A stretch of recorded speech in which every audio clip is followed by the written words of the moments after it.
इसके आगे देखते हैं मौखिक अभिव्यक्ति कौशल की कौन कौन सी विशेषताएं होती है। मौखिक अभिव्यक्ति जो है वो स्वाभाविक होती है, क्रमबद्ध होती है, स्पष्ट होती है, इसमें शुद्धता होती है, सुबोधता होती है।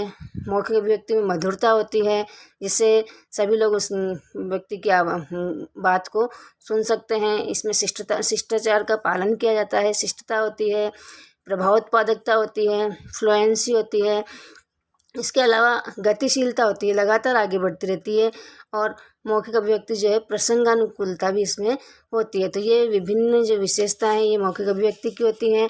नेक्स्ट है हम इसकी विभिन्न जो विधियां हैं मौखिक अभिव्यक्ति कौशल की का बालक में जो विकास कर रहे हैं तो उनके लिए कौन कौन सी प्रमुख विधियां हैं जिनको हम यहाँ उपयोग में ले सकते हैं।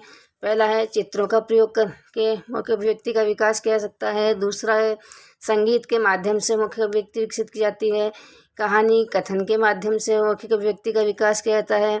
इसी तरह से वार्तालाप कक्षा कक्ष में वार्तालाप करवा के बालक में मौखिक अभिव्यक्ति विकसित की जाती है। सहस्र वाचन कक्षा कक्ष में जो आदर्श पाठ किया जाता है उसका सहस्र वाचन बालकों के द्वारा करवा के भी मौखिक अभिव्यक्ति का विकास हो सकता है। इसी तरह से प्रश्नोत्तर शैली का भी प्रयोग किया जा सकता है।